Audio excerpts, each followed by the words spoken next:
Welcome back to Good Day Orlando Extra. We hope that you're going to join us again tomorrow. We had a really jam-packed show, I think, today, right? We did. I loved it. And I hope the donuts are going to be coming back. You are thinking about I'm still thinking about it. It's not. It's just a 10-minute drive down the road. It's very close. Yeah, very close. Good reminder. So. Very good. So you will enjoy it. And we're so glad you enjoyed spending some time with us today. You want to do it again tomorrow? Let's do it. Please. TGI almost F. Oh, so close. Tomorrow's the big day. We will see you I'll see you at tomorrow. 4 a.m., everyone. Yes, you will. there. Yes, you will.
You're watching Fox 35 News Plus, streaming on Fox Local.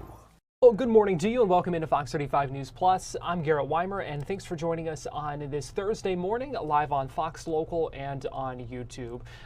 We want to give you an update first before we talk about what we have coming up for you in this hour. I want to let you know we are tracking a developing this story this morning from downtown Orlando. Let me give you a look. This is a view from Skyfox just a few minutes ago, flying over West Robinson Street downtown, and you see to the left at the bottom of your screen there an OUC, Orlando Utilities Commission substation. Some sort of incident at this substation this morning ended up with 3 OUC employees taken to the hospital. Here is a statement we have from OUC saying we are aware of an incident this morning at an OUC substation in downtown Orlando. At this time, 3 OUC employees have been transported to a local hospital. Our crews are on scene to investigate and make repairs. Now, we have also gotten an update in the last little bit from the Orlando Fire Department on those 3 patients who were taken to the hospital. According to Orlando Fire Department, one of those patients was transported as a trauma alert. So we don't know their condition at this time, but clearly one of those was badly hurt in whatever incident this was. Orlando Fire Department said earlier that 16 units responded to that scene. We also had some video from the ground in the aftermath of that. There is an electric vehicle charging station there, that substation, and again, this is on the West Robinson Street, right downtown, near the train tracks, and still an active scene out there. We showed you the aerial video from just a moment ago, where you could see a number of investigators still on the scene. we are continuing to follow up on this, trying to learn some new details as the morning goes on. But wanted to let you know this is what we know at this hour, and we are continuing to track that. In fact, and let me give you a live look as well from one of our cameras kind of pointing toward that area. Again, you can't see a whole lot going on right now. Can't tell for sure what the investigative scene kind of looks like right now, but this is a live look toward Robinson Street in downtown Orlando. Well, thanks for joining us this morning here on Fox 35 News Plus. Do now want to let you know some more of what we have for you over this next hour. Coming up at 11:40, we're going to be speaking with our friends at EA Sports. It is Madden NFL 26 release day. Another one of those video games made right here in Orlando. One of the most successful video game franchises of all time. I'm really excited to talk with them about that coming up in just a little bit. The state of Florida opening up a new Deportation Depot in a new location. I know there had been original talks of another immigration detention facility at Camp Blanding. That's no longer happening. We'll tell you the new spot and hear from the governor and emergency management director talking about that in just a little bit. But we want to begin this morning with Tropical Storm Erin gaining strength. Fox 35 Storm Team meteorologist Brooks Garner joins us live now from Studio A. And yes. Brooks, it sounds like this thing could become a hurricane in the next day. It absolutely could. Yes, Garrett. It's up to 60 miles per hour right now for its top sustained winds. And in fact, the U.S. Air Force hurricane hunters have just flown out of St. Croix. They're inbound to investigate the system. Drop a bunch of weather sensors inside of the circulation to get a better idea of not just what it is, how strong it is, but a better idea of where it's going. It's been struggling with all this dust for the last several days, slowing its development over otherwise very favorable conditions, very warm waters, very light winds aloft. We're seeing in the last few frames almost kind of like a boat wake where the internal structure is pushing the dust away. And that is common as these strengthen. They kind of create their own weather like a wildfire inside the storm, and it pushes that otherwise drying air that would otherwise slow its development away, allowing it to flourish. So as this continues to move westward toward the general direction of the Lesser Antilles and the U.S. Virgin Islands and Puerto Rico, it is expected to become not just a hurricane maybe as soon as tomorrow, but a major hurricane. And that's going to have major implications, obviously, depending on where it tracks. So here's a look at the visible satellite imagery. It has that look to it. There's a central dense overcast. There's an upper level ridge, so you get that sort of concentric outflow. It kind of starts to look like a circular saw. And in the next day or two, we could see rapid development and rapid intensification with a hurricane as soon as tomorrow morning, according to the latest 11 a.m. advisory from the Hurricane Center, and a major hurricane as soon as Sunday morning. Now, the track, very important to note, takes this just north of the Lesser Antilles. So we're talking like maybe 50, 60 miles north on the southern edge of the cone, which means there could be tropical storm force winds in those areas north of Dominica once you get into like maybe St. John's, getting up toward the U.S. Virgin Islands, British Virgin Islands, and then pushing toward the west, passing, it looks like, north of the Turks and Caicos and east of the Bahamas before it begins a curve away from the east coast. That curve is still in the forecast, but look how close it's going to be relative to Florida by early next week. We could have a very intimidating looking hurricane out here with an eye in the whole thing that's basically on our front doorstep. But unlike hurricanes of past, but not too distant past, like Dorian, which were set up right here just off our coastline, this one will be over 1,000 miles to our east based on the latest tracks. Speaking of those latest tracks, the spaghetti models, which is a combination of various global computer models used in hurricane tracking, are in very tight groupings, which each individual computer model has its own objective solution, and all of them are in basic agreement. This is one of the tools we use to gain confidence as far as where it goes, that it will indeed curve away. And a look at our exclusive Fox weather model. This is a shot of the future clouds and radar of Erin's future track. Takes it to the north and west before curving it toward the north from there. And that would push it out to sea. So that is the hope. The stronger it gets, the quicker it will make its exit from the U.S. East Coast as it exploits a weakness in the ridge of high pressure. Which, by the way, the ridge of high pressure over the Gulf is going to help to lead to a heat advisory today across our area. Garrett, with heat index levels up to 109 for the feels-like temperature between 11 a.m. and 7 p.m. 90 degrees in DeLand right now at 11:07 a.m. And this is where the rubber meets the road with the forecast. The dew points right now are hovering around 80 degrees. That is extremely humid air, and that's about as humid as Florida can offer for the summer months. And so with that said, it is just stifling outside. Now, we've got the gift of a little bit of rain here around the Tampa Bay region moving toward the east. And I say gift of rain because, well, it's so humid outside that it's really not going to make you any wetter. You know, you're already soaked in sweat if you're outside for more than 5 minutes. But we're going to see some showers popping up by 1 o'clock and then some thunderstorms between 3 and 6.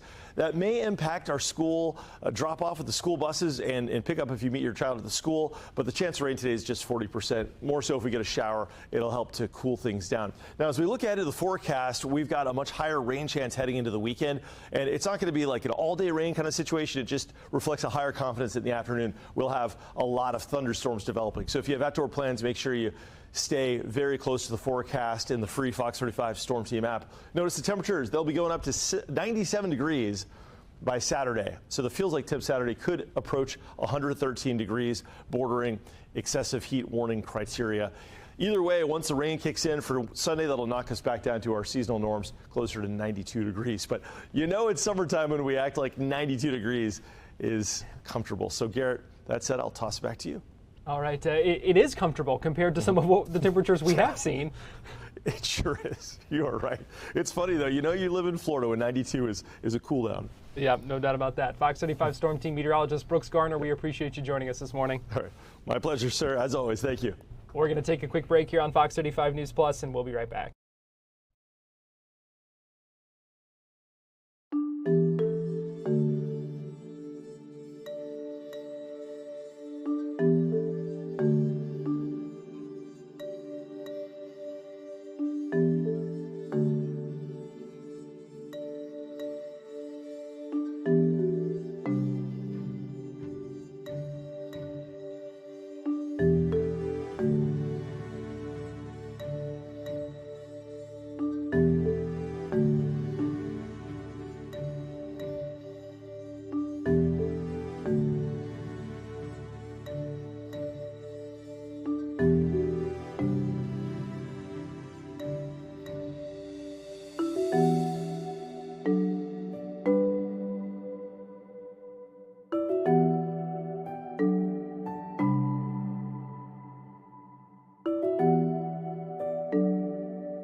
You're watching Fox 35 News Plus, streaming on Fox Local. Welcome back into Fox 35 News Plus. I'm Garrett Wymer, and thanks for joining us on this Thursday morning, live on Fox Local and on YouTube. Governor Ron DeSantis was at Baker Correctional Institution earlier today. It's in Sanderson in Baker County up in North Florida. He was alongside the Emergency Management Director, Kevin Guthrie, and they were making an announcement about a second illegal immigration detention facility here in the state of Florida. So we know all about Alligator Alcatraz down in the Everglades, and there had been a lot of talk about putting a second facility at Camp Blanding. That is out. There's a new plan, and it's going in at Baker Correctional Institution. They're calling it the Deportation Depot. They say that it needs less effort than Camp Blanding. It will cost less to get it up and running than it would at Camp Blanding, and it has capacity to hold 1,300 people or more. I want to play for you as Governor DeSantis and Kevin Guthrie spoke to reporters earlier today outside that facility. We do not have to have climate control facilities. Federal standard, we have to maintain a climate. So we will retroactively fit these facilities to meet that federal standard. So we will have external HVAC units piping air into these facilities. But we are not going to they are not entitled to toasted hoagies. I'm sorry, like this idiocy that I hear coming out of there with some of these, and then like some of these, liberal representatives that take, oh, are they allowed to go up to the buffet for seconds? I'm like, that is what you're complaining about? So yes, all the standards will be met. Some of the stuff that we've seen put out there about, toasted hoagies and this and that, I mean, get real. It's going to be met to standards. And at Alligator Alcatraz, the staff eats the same meals that the detainees do prior to their deportation. Well, there's always going to be red tape thrown at us. Now, we will cut through any red tape at the state level 100%. But, we've seen, they're suing, people are suing on Alligator Alcatraz. They are going to try to find something to be able to throw sand in the gear. So that's inevitable that happens. That happens every time, we do. I hear some of these politicians are like, well, I don't know if we could do that. We may get sued. Like, I don't want to I get sued every time I wake up in the morning. They're suing us for something. And look, sometimes they'll find a liberal judge and then we win on appeal. But I absolutely expect that there's going to be folks who just object to the mission who are going to try to file a lawsuit. So the capacity is, what do we probably have, over 1,000 right now? Or? Yes, sir. We have a capacity for 2,000 right now. We have right at 1,000 inmates. And that's because they are removing people out of there. And that's good to see. We're not here to just kind of create like room and board. This is a part of intake, processing, and remove. There's a process that goes along with this. There is red tape. There is bureaucracy that the feds have to comply with. And so they need the space to be able to do it. So that's what it is. But I think you've seen it pick up in Alligator Alcatraz. So there'll be people there, and then there's also people moving at the same time. So the total census is a moving target, but that's really to be expected.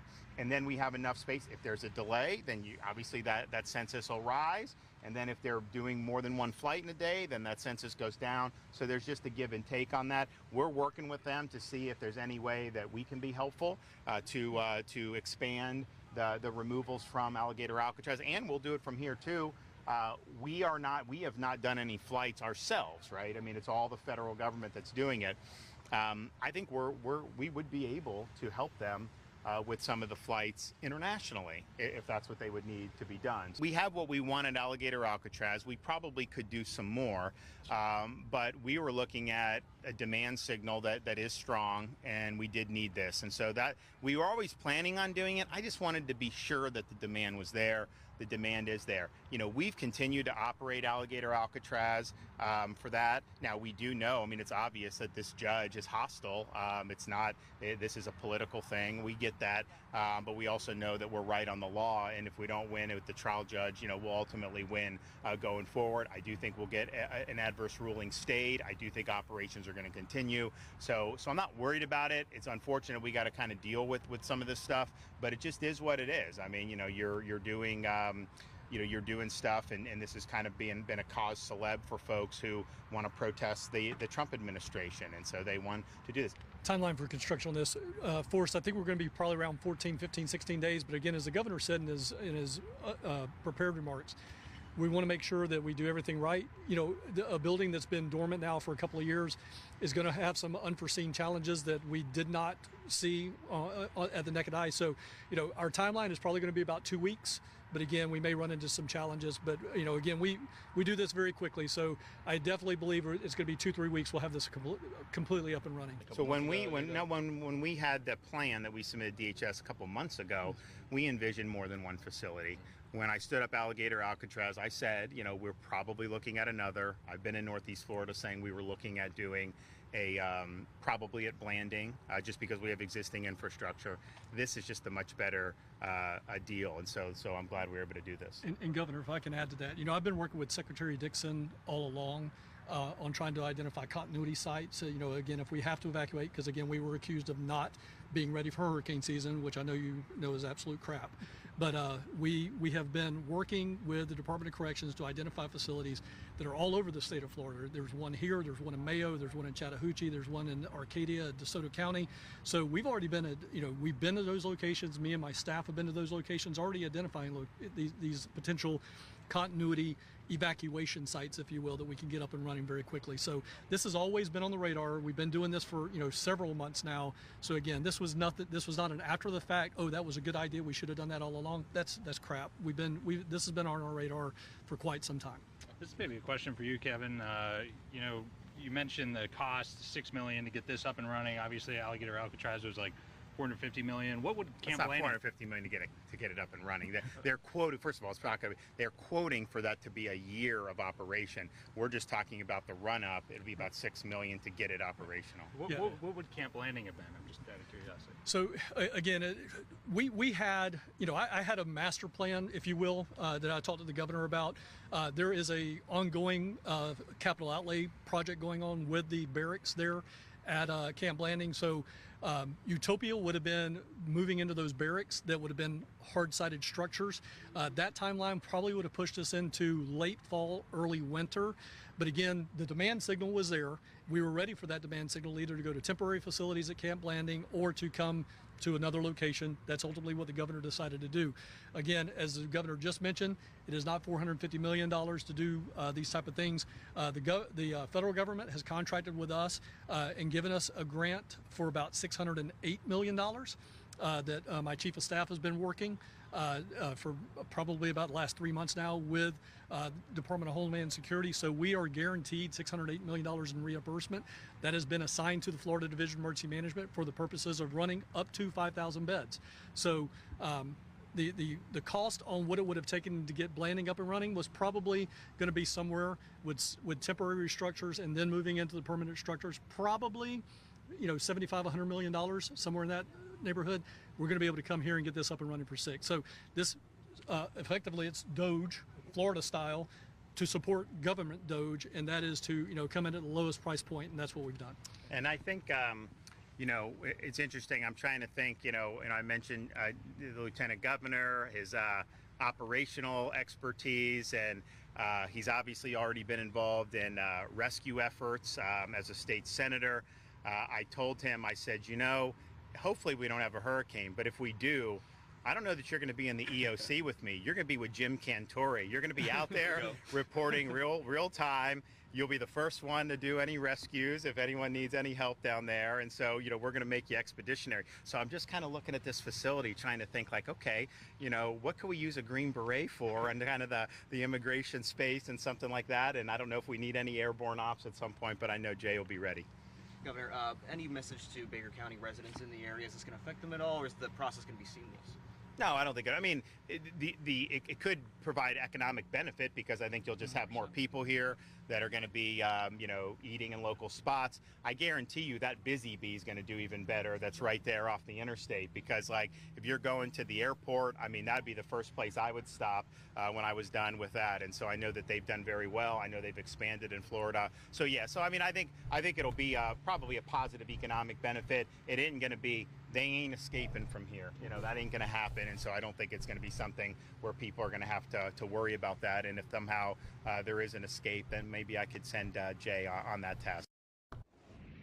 That was Governor DeSantis, and you saw Lieutenant Governor Jay Collins standing beside him. And we also heard speaking the Division of Emergency Management Director Kevin Guthrie as well. You heard them costing about $6 million to get a BCI up and running as a deportation depot compared to $75 to $100 million for Camp Blanding. So they said it kind of made more fiscal sense there, and they do believe that the state is guaranteed at least $608 million in grant funding for federal reimbursements for these efforts for these immigration detention facilities. We're going to take a break here on Fox 35 News Plus, but we still have much more to come, so keep it right here.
You're watching Fox 35 News Plus, streaming on Fox Local. Welcome back into Fox 35 News Plus. I'm Garrett Wymer, and thanks for joining us on this Thursday morning, live on Fox Local and on YouTube. A new surveillance footage shows a confrontation between police and a theft suspect in the parking lot in Ocoee that ended with a woman being shot and killed by police. Again, this happened Sunday morning. 54-year-old Stacy Lynn Guerrero died. Police shot her after they say she nearly ran over officers with her car. Ocoee police gave an update today. Chief Vincent Ogburn talking about what happened and showing that video. You ready? All right. Good morning, and thank you all for being here. I'm Vincent L. Ogburn, Sr., the Chief of Police for the Ocoee Police Department. We appreciate your patience as we investigate an incident that's very complex and is tragic at the same time. This incident took place on Sunday, August 10th, 2025 in Ocoee, Florida.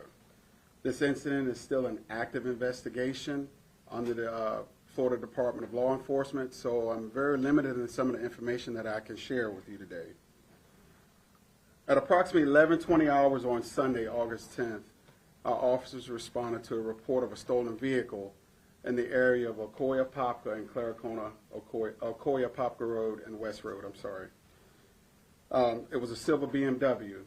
The vehicle was located in the parking lot of the public supermarket. We're going to show you a video in a moment, and you'll see the officers approaching the vehicle and engaging in conversation with the driver, Stacy Guerrero. You'll see Guerrero back up her vehicle, striking one of the officers with the vehicle and knocking them back. You'll also see Guerrero drive forward, striking the other officer as he is backing away. Because of these threats to the lives, one of the officers discharged his service weapon and striking Mrs. Guerrero. She was transported to the hospital and pronounced deceased.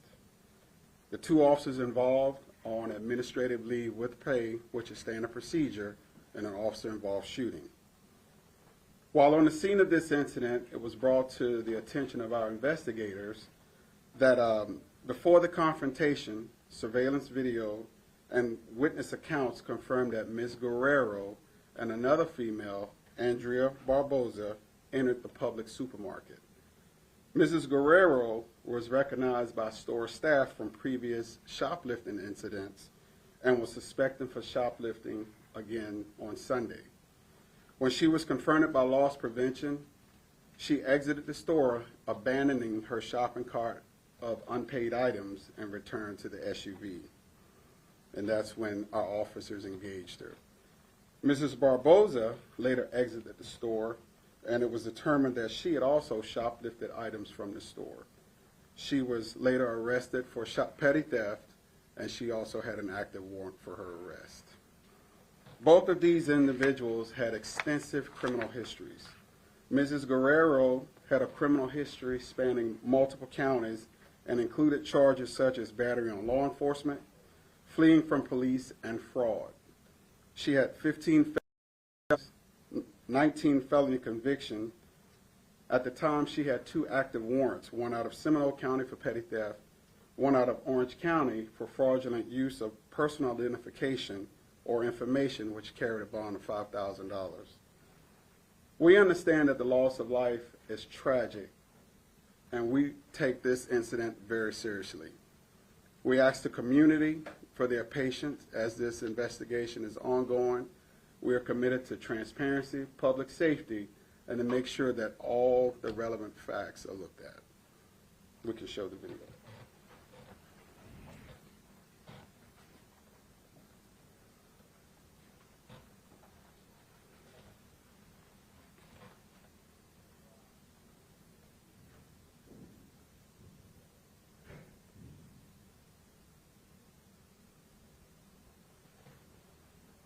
You guys, the BMW will be up at the top. The white one? No, this one. No. This. Do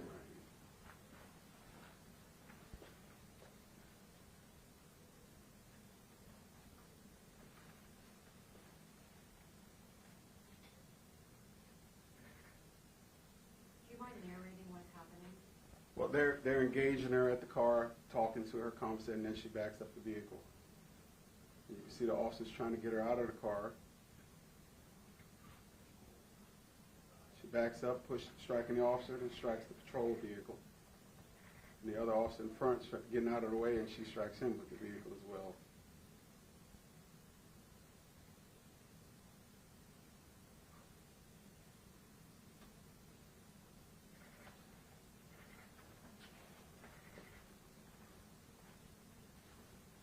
That's all the videos shown there.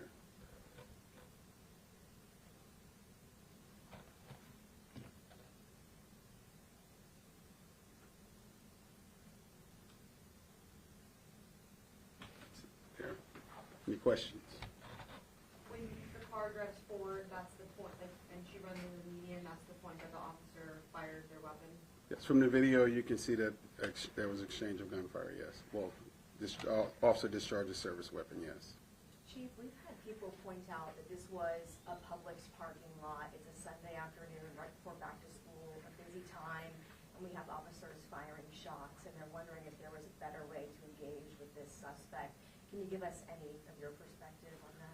Well, oftentimes we recover stolen vehicles and they're not occupied. I can't say that they knew that vehicle was occupied when they approached it. But we just want to make sure that the public knows that at no point in time, this was a contained incident to that vehicle. The public was not in danger. No one else was hurt during this incident. Can you tell us more about the stolen vehicle, who reported it stolen, where it came from? It was stolen in Orange County. Now, that's a separate investigation. That we just know that it was stolen out of Orange County. When she backed up this vehicle, did the officers feel like their lives were being threatened at that moment? Well, you saw in the video where the vehicle stopped, So they thought it was stopped and they could get her out of the vehicle, and then the vehicle took off again. So at that point in time, that officer, you can see where he's trapped, basically trapped by the door in that car, between the car and the door. So yes, that is striking the vehicle. You can presume that your life is in danger. How many shots were fired and how many shots hit her? So that is part of the investigation with the FDLE that I cannot share. And I'm sorry, how did you say they became aware that this was a stolen vehicle? We have an alert of stolen vehicles. We have technology in the county that lets you know when there's a stolen vehicle, you can track it and find it. And they were just being proactive, and it just so happened to be at Publix. Was the passenger in the car when all of that happened, or was she still at Publix? No, the passenger was not in the vehicle. They were still in Publix. Did she have any weapons on her at the time? Who is she? It's Stacy. No, the weapon in this incident is the vehicle. That was the update from Ocoee Police Chief Vincent Ogburn, showing that video where you could see that confrontation and then officers firing shots, killing a 54-year-old Stacy Lynn Guerrero.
You're watching Fox 35 News Plus, streaming on Fox Local.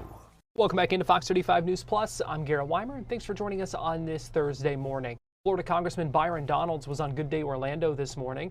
The congressman from the Naples area, a Republican, also throwing his hat in the ring and running for governor. He had the chance to speak with Amy Caulfield this morning about a number of topics, including that governor's race, the push to bring NASA headquarters to Florida, and also flood insurance issues ahead of peak hurricane season. Here's that conversation from Good Day Orlando just a little bit ago. So let's talk a little bit about the race. I know it's still early. A lot of folks are like, now, when is this election? But I know it is probably a forefront for you and on your mind. How are you looking ahead to the race for governor here in Florida? Well, our mission right now is being focused on the people of Florida. We've been crisscrossing the state, talking with people in every part of the state of Florida, talking about their personal issues, things that they want to see happen in the state of Florida. But the bedrock of it all is we have a great state, best state in the country. Our governor, Ron DeSantis, has done a great job as governor. And so now it's about building on top of that foundation. What we want to do is be focused on economic development, having more access to opportunity and success for all people in the great state of Florida, and then building on what we've already done. I will tell you, having traveled across the country campaigning for President Trump, who, by the way, has endorsed me to be the state's next governor, I will tell you that so many other states are trying to figure out how to do what Florida has done. Our mission going forward is to take our state to a whole nother level. Congressman, one of the things that you have been talking a lot about is bringing the NASA headquarters to the Space Coast. We just saw a beautiful SpaceX launch. It went off perfectly without a hitch. Why do you think it would be important to have the headquarters here? Well, first, we do all the launches in the United States anyway. They all happen out of Kennedy Space Center. So that's number one. Number two, we're already knowing that SpaceX, they want to move their Starship platform here to Cape Canaveral. We're actually working with them and trying to get the Department of Defense to speed up their environmental audit so that they can rebuild Launch Pad 37. That's going to be critically important. But number three, the future of space is Florida. And with that comes new industries around tech and aerospace in the Sunshine State. So a lot of the people who go through our university system who are majoring in engineering, and by the way, we have the best university system in the country, they can stay in Florida, build their families in Florida, and we could really have a great new part of our economy around tech, around aerospace in the great state of Florida. That's why it's so critical that we try to do everything we can to move the NASA headquarters here, or as much of NASA here as possible. Congressman, we are also in the heart of hurricane season. As you know, being a Florida resident, it's a tense time for a lot of people. Flood insurance is something that has become really expensive for a lot of Floridians. What are your thoughts on that? And I know that you have talked about, implementing a relief act. Tell me a little bit about your thoughts and how we can help. Well, when it comes to flood insurance overall, the thing we've been wanting to understand, and hopefully with the Trump administration, we get an opportunity to look at some of the actuarial models around the NFIP program, the National Flood Insurance Program. The Biden administration ignored members of Congress with trying to understand that program and how they were coming out with the premium rates for not just Floridians, but all across the United States. The bill that myself, Senator Moody, and Senator Scott are working on would be to provide tax credits, tax relief, to people who have to engage in a flood insurance program.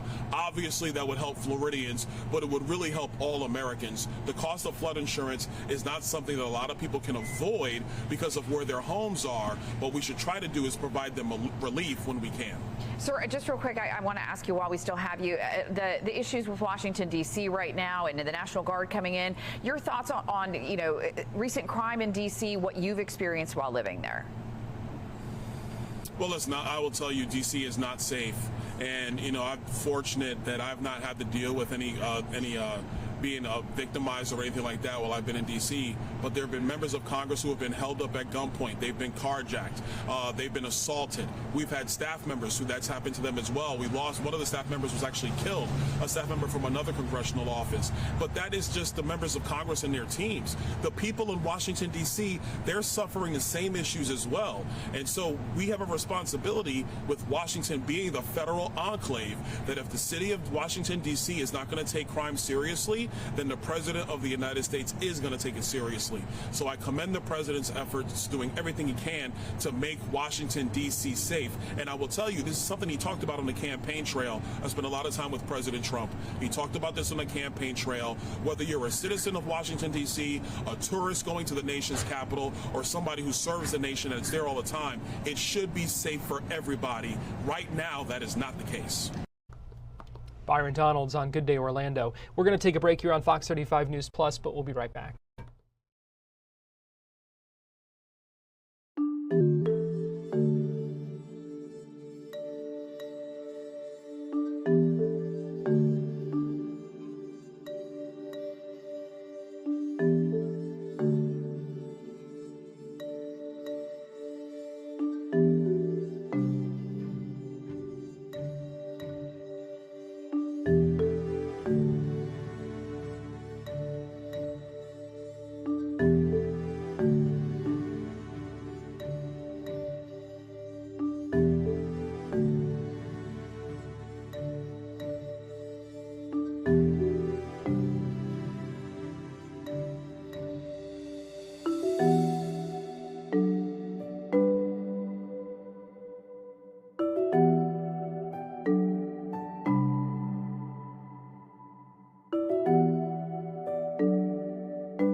watching Fox 35 News Plus, streaming on Fox Local.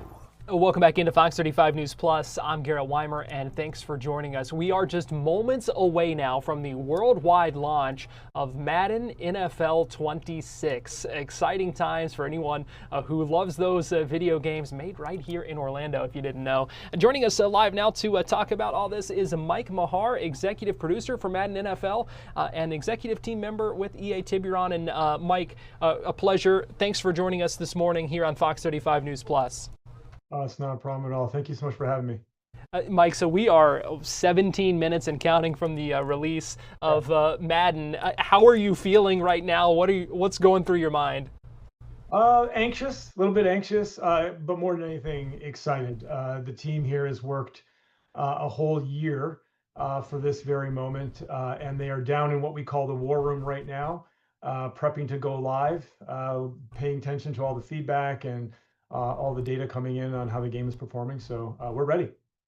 Mike, take us behind the curtain. What goes into this in these kind of moments leading up to this launch and this reveal?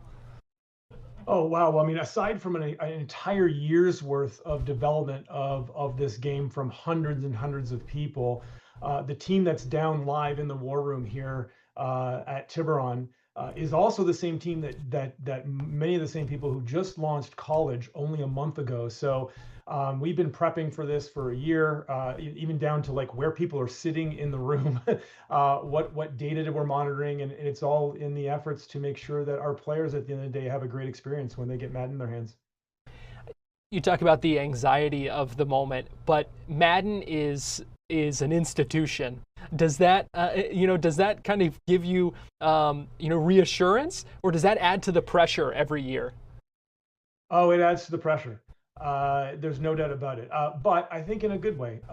Our players expect the best possible NFL football experience that they can possibly have in our games. And to your point, with the heritage we have, that is a something that we have to deliver to our players every year. It's a challenge, but it's the reason we're all here. The hundreds of us that are working on the product is the reasons we're all here is because we are passionate NFL fans, and we make the game for the sole purpose of just putting smiles on our players' faces.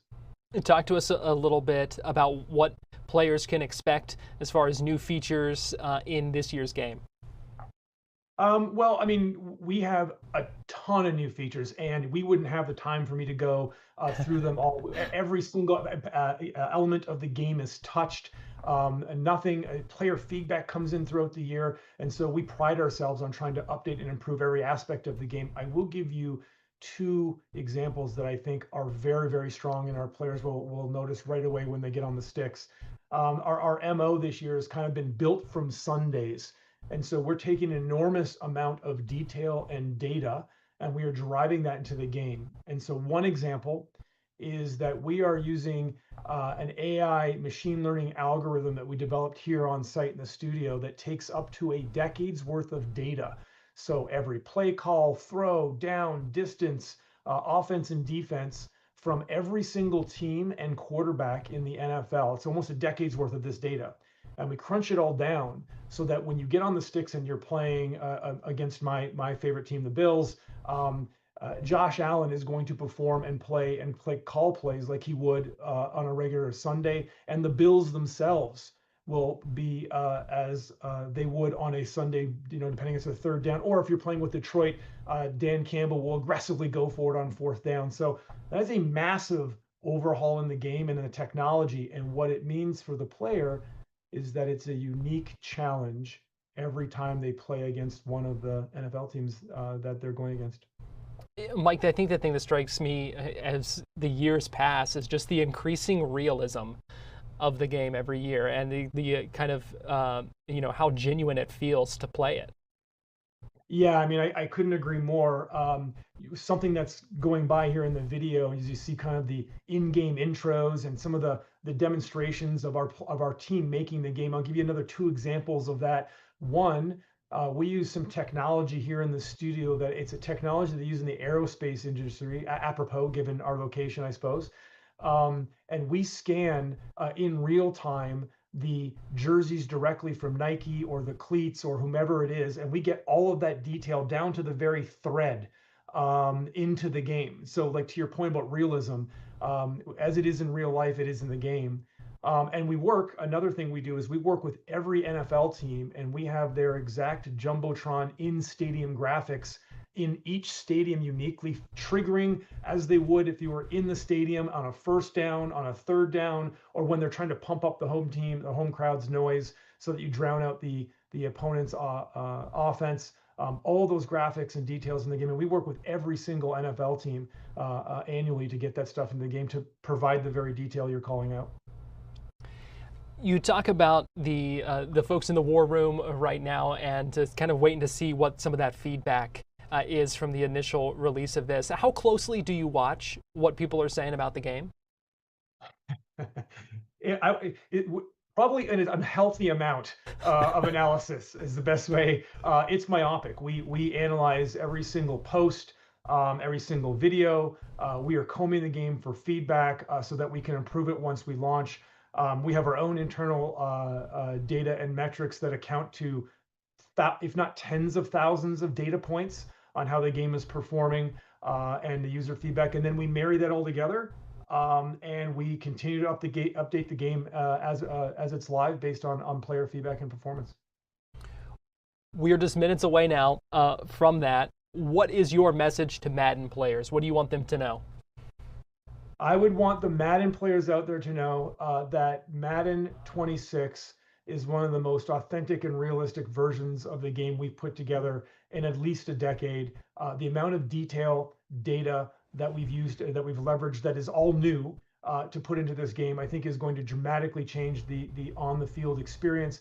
And I'd also want them to know that that I am simply one person representing a team of hundreds of people who believe very, very passionately and come into work every day to deliver something that we hope puts smiles on the faces of our players. And all we want at the end of the day is for our players to keep loving to play Madden. All right, Mike Mahar, Madden NFL executive producer and executive team member with EA Tiburon. Really appreciate you joining us this morning. Been fun talking with you, and can't wait to play the game here in about 10 minutes. Yeah, me too. I'm going to scurry down to the war room and while we go live, and I wish the team best of luck. Thanks for having me. All right, we appreciate you joining us. We're going to take a break here on Fox 35 News Plus, and we'll be right back. Clear. Thanks.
You're watching Fox 35 News Plus, streaming on Fox Local. Welcome back into Fox 35 News Plus. I'm Garrett Wymer, and thanks for joining us on this Thursday morning, live on Fox Local and on YouTube. The crane has been removed from the top of a Brevard County home after it toppled over yesterday afternoon. This happened on Mackerel Avenue in Merritt Island, and we brought this as a breaking news to you here on Fox Local yesterday afternoon, right in the middle of our Florida Live show. Had some live images that we showed you throughout the afternoon. Had the chance to, we know Fox 35's Matt Trezza had the chance to speak with the owners of that home who saw all this happen. Well, Fox 35's Amanda Ruiz was out there this morning and has an update on where things stand today. Yes, the crane has been removed, but the damage left behind that house still remains. You could see a giant chunk of that corner of the house has been completely destroyed in this. The incident happened just after noon on Wednesday. Our Skyfox drone captured what it looked like from above. You could see the crane flipped on its side, sprawled across the home, crushing parts of it. This is a case of some serious irony for the family whose house this crane fell on, because their last name is Crane. The Crane family told us the crane belongs to Big Iron International, and they say the crew was here to replace a telephone pole behind the house.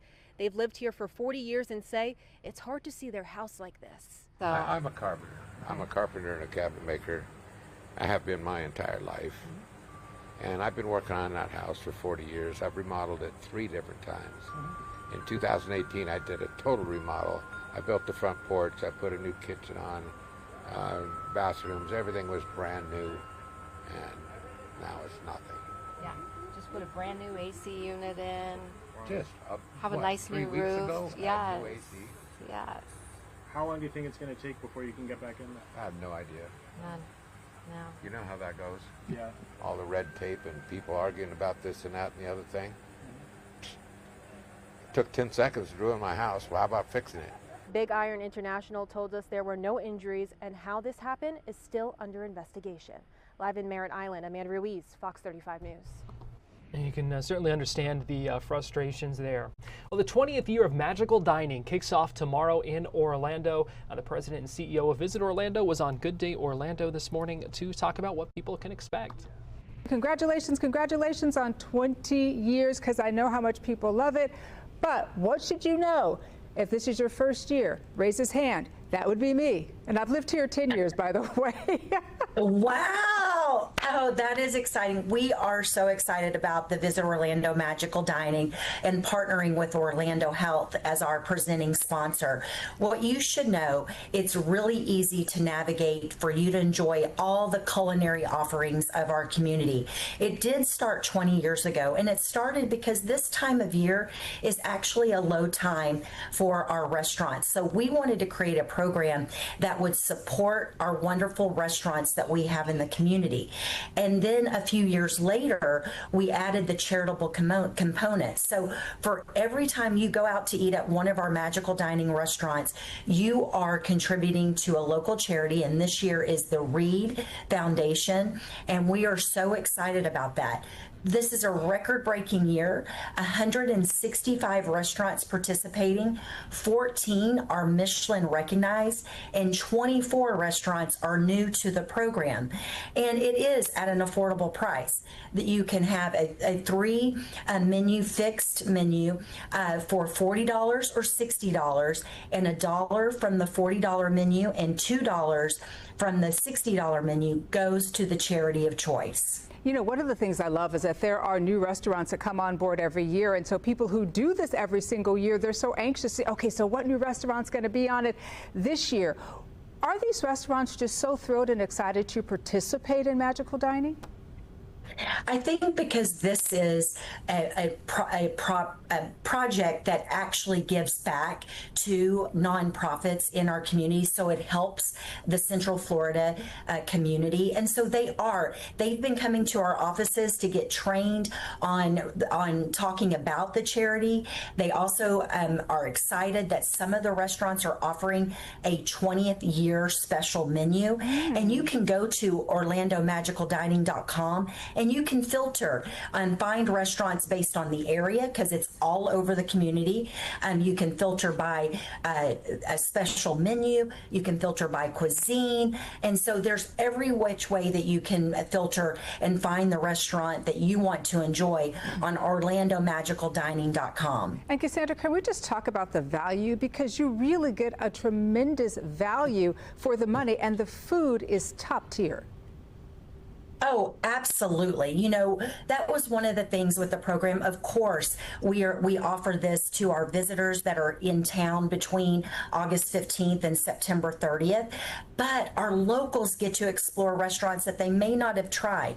And so I do think that is part of the secret of this recipe that makes it so special. Yeah, a lot of excitement for that kicking off tomorrow. Thanks for joining us here on Fox 35 News Plus. We'll be back at 2 o'clock with Florida Live or sooner if news breaks. President